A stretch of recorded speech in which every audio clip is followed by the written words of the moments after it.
بسم اللہ الرحمن الرحیم۔ السلام علیکم۔ آج ہم آپ کو ایسے غلام کی کہانی سنائیں گے جو سلطانوں کی طرح مشہور ہوا اور جس نے اپنی بہادری سے نہ صرف حکومت حاصل کی بلکہ کئی ظالموں کو منطقی انجام تک پہنچایا۔ تاریخ منگولوں کے ظلم سے بری پڑی ہے، لیکن اس غلام نے منگولوں کی ایسی کمر توڑی کہ وہ دوبارہ سر نہ اٹھا سکے۔ یہ غلام ایک عظیم فاتح، دلیر جنگجو اور عالم اسلام کا ایسا ہیرو بنا جس کو تاریخ کبھی بلا نہ پائے گی۔ سلطان رکن الدین بیرس، جو ایک خانہ بدوش قبیلے میں پیدا ہوئے، ہلاکو خان اور غیاث الدین بلبن کا ہم عنصر تھا، اور کہا جاتا ہے کہ بیرس کو غلام بنا کر فروخت کیا گیا تھا۔ پھر وہ اپنے زور بازو سے سلطان مصر و شام بنا۔ الملک الظاہر رکن الدین بیرس کا اصل نام البنر کراری، لقب ابو الفتوح تھا، لیکن بیرس کے نام سے شہرت پائی۔ بیرس سیف الدین کنزر کا جانشین اور مصری افواج کے ان کمانڈروں میں سے ایک تھا جس نے فرانس کے بادشاہ لوئس نوہم کو 7ویں صلیبی جنگ میں شکست دی۔ پہلا کارنامہ یہ تھا کہ بیرس نے سلطان سیف الدین کے ساتھ مل کر منگولوں کو معرکہ عین میں جالوت میں عبرتناک شکست دی۔ یہ مشہور جنگ 25 رمضان 658 کو لڑی گئی۔ اس جنگ میں منگولوں کا وہ حال کیا کہ اس کے بعد وہ دوبارہ سر اٹھانے کے قابل نہ رہے۔ اس طرح حجاز مقدس اور مصر منگولوں کے ظلم و ستم سے ہمیشہ کے لیے محفوظ ہو گئے۔ عین جالوت فلسطین میں وہی جگہ ہے جہاں طالوت کے مختصر لشکر نے جالوت کے لشکر جرار کو شکست دی تھی۔ یہ سلطان رکن الدین بیرس کا دوسرا شاندار کارنامہ نہیں تو اور کیا ہے کہ اس نے تقریباً پونے 2 صدی تک چلتی صلیبی جنگوں کا خاتمہ کیا اور صلیبیوں کو ایسی عبرتناک شکست دی کہ پھر وہ دوبارہ حملہ کرنے کے قابل نہ رہے۔ بیرس کا تیسرا کارنامہ یہ تھا کہ 659 ہجری میں مصر میں رسمی سے ہی مگر خلافت عباسی دوبارہ قائم کی، جبکہ مغلوں نے بغداد کو تہس نہس کر کے خلافت عباسی کا بالکل خاتمہ کر دیا تھا۔ بغداد کو تباہ کرنے کے بعد جب ہلاکو خان کی فوجیں شام کی طرف بڑھیں تو بیرس اور ایک مملوک سردار سیف الدین قطنر نے مل کر عین جالوت کے مقام پر ان کو فیصلہ کن شکست دی اور منگول افواج کو نکال باہر کیا۔ بیرس کا یہ بہت بڑا کارنامہ ہے کہ اس نے مصر و شام کو منگولوں کی تباہ کاریوں سے بچایا۔ اس نے مصری سلطنت کی شمالی سرحد ایشیائی کوچک کے وسطی علاقوں تک پہنچا دیا۔ بیرس کا ایک اور بڑا کارنامہ شام کے ساحل پر قابض یورپی حکومتوں کا زور توڑنا تھا۔ یہ حکومتیں پہلی صلیبی جنگ کے زمانہ سے شام کے ساحلی شہروں پر قابض تھیں۔ نور الدین زنگی اور صلاح الدین ایوبی نے اگرچہ اندرون ملک اور فلسطین سے صلیبیوں کو نکال دیا تھا، مگر ساحلی شہروں پر ان کے اقتدار عرصے تک قائم رہا۔ ان کو بحری راستے سے یورپ سے معاونت میسر رہتی تھی۔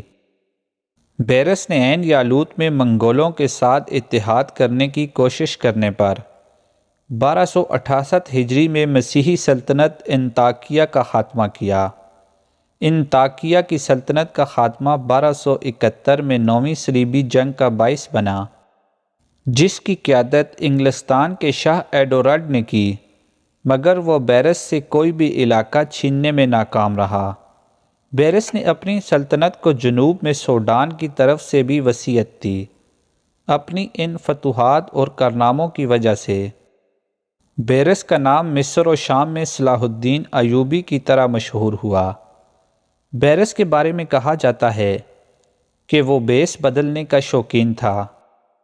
کبھی وہ گداگر کا روپ دھارتا اور کبھی مہمان بن کر دسترخوان پر اکیلا مزے اڑاتا دکھائی دیتا۔ بلا کا حاضر دماغ تھا، فطری طور پر جنگجو تھا۔ اس کی عسکری صلاحیتیں دشت و صحرا میں پروان چڑھیں۔ اسے دمشق میں تقریباً 500 روپے میں فروخت کیا گیا۔ وہ بحری مملوکوں کے جتھوں میں بطور تیر انداز شامل ہوا اور بالآخر ان کا سردار بن گیا۔ وہ اکیلا خاقان اعظم کی یلغار کے سامنے حائل ہوا اور منگولوں کو تہس نہس کر دیا۔ اس کے جوابی حملے نے فرانسی بہادروں کی کمر توڑ کر رکھ دی تھی۔ بلا کا خوش طبع انسان تھا۔ گھوڑے پر سوار ہو کر اکیلا نکل جاتا تو دوسرے دن فلسطین میں نمودار ہوتا اور چوتھے دن صحرائے عرب میں ملتا۔ بڑا حوصلہ مند تھا۔ ایک ایک دن میں میلوں کی مسافت طے کر لیتا۔ جب سلطان بنا تو اس کے مشیروں اور وزیروں کو بھی اس کے عزائم کا علم نہ ہوتا۔ ہر شخص کو یہی خیال رہتا ممکن ہے سلطان اس کے قریب بیٹھا اس کی باتیں سن رہا ہو۔ لوگ اس کے کارنامے سن کر خوش ہوتے لیکن اس کے قرب سے گھبراتے۔ بیان کیا جاتا ہے کہ ایک دن بیرس نے ایک تاتاری سپاہی کا بیس بدلا اور تنہا شمال کی طرف غائب ہو گیا۔ کئی دن سفر کرنے کے بعد وہ تاتاریوں کے علاقہ میں داخل ہوا اور جگہ جگہ گھوم پھر کر آلات کا جائزہ لینے لگا۔ انگریز مصنف ہیلوڈیم اس کے بارے میں لکھتا ہے کہ مختلف زبانوں میں مہارت رکھنے کی وجہ سے وہ ہر قسم کے لوگوں میں گھل مل جاتا، اس لیے اس پر کسی کو شبہ نہ ہوا۔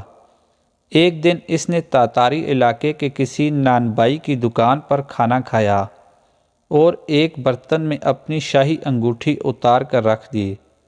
پھر اپنے علاقے میں واپس آ گیا اور وہاں سے تاتاری فرمانروا کو خط لکھا، میں تمہاری مملکت کے حالات کا معائنہ کرنے کے لیے فلاں جگہ گیا تھا، نانبائی کی دکان پر انگوٹھی بھول آیا ہوں، مہربانی فرما کر وہ انگوٹھی مجھے بھجوا دو کیونکہ وہ مجھے بہت پسند ہے۔ قاہرہ کے بازاروں میں لوگ یہ قصہ سن کر کہکے لگاتے تھے۔ ایک دفعہ سلطان بیرس عیسائی زائر کا بیس بدل کر صلیبیوں کے مقبوضہ علاقوں میں داخل ہوا اور کئی ہفتوں تک ان کے فوجی انتظامات کا جائزہ لیتا رہا۔ کہا جاتا ہے کہ وہ تقریباً 20 ایسے قلعوں کو دیکھنے میں کامیاب ہوا جو عیسائیوں کی قوت کا مرکز تھے۔ ایک دن اس نے قاصد کا بیس بدلا اور ایک ہرن کا شکار لے کر سیدھا انطاکیہ کے حاکم بوہمڈن کے دربار جا پہنچا۔ جب بیرس قلعے سے باہر گیا تو کسی نے آ کر بوہمڈن کو بتایا یہ علیچی خود سلطان تھا۔ یہ سن کر بوہمڈن پر لرزاں طاری ہو گیا۔ بیرس کی بیدار مغزی نے جہاں اسے اپنی عوام کی آنکھوں کا تارا بنا رکھا تھا وہاں دشمنوں کے دل پر ایسی ہیبت طاری کر دی تھی کہ سب اس کا نام سن کر تھر تھراتے تھے۔ تاتاریوں کو ان کی عروج سے روکنے والا یہی جنگجو تھا۔ مورکہ جالود کا ہیرو بھی بیرس کو ہی کہا جاتا ہے۔ اس کے سامنے جب کوئی ہلاکو خان کے ظلم و جبر کی باتیں کرتا تو بیرس کہکا لگا کر کہتا، وقت آنے دو تاتاریوں کو ہم دکھا دیں گے کہ لڑنا صرف وہ نہیں جانتے۔ تاتاریوں کے عروج کے دور میں سلطان بیرس کے دربار میں جب ہلاکو کے الچی آئے اور بدتمیزی سے بات کی تو بیرس نے ان کے سر قلم کر کے قاہرہ کے بازاروں میں لٹکا دیے تاکہ لوگوں کو پتہ چل جائے کہ اب لڑنا ہوگا یا مرنا ہوگا۔ تاریخ گواہ ہے کہ مصر کے اس بہادر نے تاتاریوں کو پہلے ہی معرکہ میں ایسی شکست دی کہ اس کے بعد وہ آگے بڑھنے کی ہمت کھو بیٹھے۔ بیرس نے 1 جولائی 1277 کو وفات پائی اور اسے دمشق کے المکتبہ الظاہریہ میں دفن کیا گیا۔